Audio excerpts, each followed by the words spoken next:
अग्निपुराण द्वितीय अध्याय मत्स्यावतार की कथा। वशिष्ठ जी ने कहा, अग्निदेव, आप सृष्टि आदि के कारणभूत भगवान विष्णु के मत्स्य आदि के अवतारों का वर्णन कीजिए। साथ ही ब्रह्म स्वरूप अग्निपुराण को भी सुनाइए, जिसे पूर्व काल में आपने श्री विष्णु भगवान के मुख से सुना था।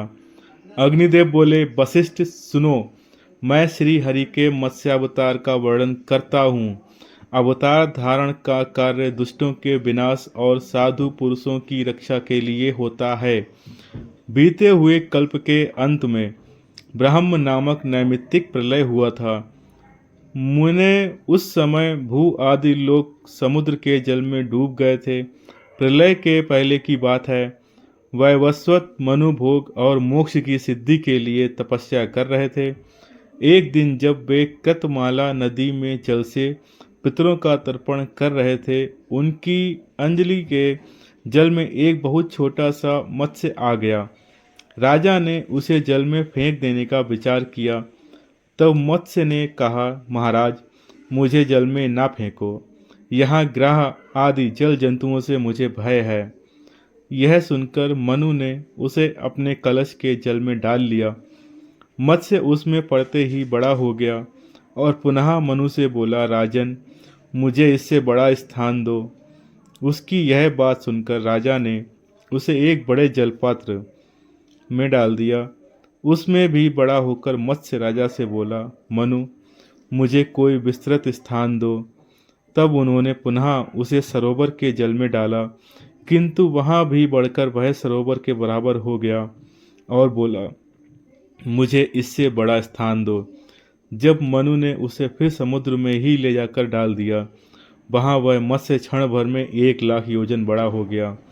उस अद्भुत मत्स्य को देखकर मनु को बड़ा विस्मय हुआ। वे बोले, आप कौन हैं? निश्चय ही आप भगवान श्री विष्णु जान पड़ते हैं। नारायण, आपको नमस्कार है। जनार्दन, आप किस लिए अपनी माया से मुझे मोहित कर रहे हैं? मनु के ऐसा कहने पर सबके पालन में संलग्न रहने वाले मत्स्य रूपधारी भगवान उनसे बोले, राजन, मैं दुष्टों का नाश और जगत की रक्षा करने के लिए अवतीर्ण हुआ हूँ। आज से 7वें दिन समुद्र संपूर्ण जगत को डुबो देगा। उस समय तुम्हारे पास एक नौका उपस्थित होगी। तुम उस पर सब प्रकार के बीज आदि रखकर बैठ जाना। सप्तऋषि भी तुम्हारे साथ रहेंगे। जब तक ब्रह्म की रात रहेगी, तब तक तुम उसी नाव पर विचरते रहोगे। नाव आने के बाद मैं भी इसी रूप में उपस्थित होऊंगा। उस समय तुम मेरे सींग में महासर्पमयी रस्सी से उस नाव को बांध देना।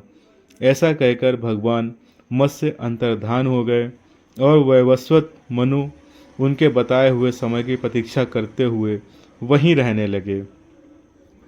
जब नियत समय पर समुद्र अपनी सीमा लांघकर बढ़ने लगा, तब वे पूर्वोत्तर नौका पर बैठ गए। उसी समय एक सींग धारण करने वाले सुवर्णमय मत्स्य भगवान का प्रादुर्भाव हुआ। उनका विशाल शरीर 10,00,000 योजन लंबा था। उनके सींग में नाव बांधकर राजा ने उनसे मत्स्य नामक पुराण का श्रवण किया, जो सब पापों का नाश करने वाला है। मनु भगवान मत्स्य की नाना प्रकार के स्तोत्रों द्वारा स्तुति भी करते थे। प्रलय के अंत में ब्रह्मा जी से वेद को हर लेने वाले हयग्रीव नामक दानव का वध करके भगवान ने वेद मंत्र आदि की रक्षा की। तत्पश्चात वाराह कल्प आने पर श्री हरि ने कच्छ रूप धारण किया। द्वितीय अध्याय का समापन करते हैं।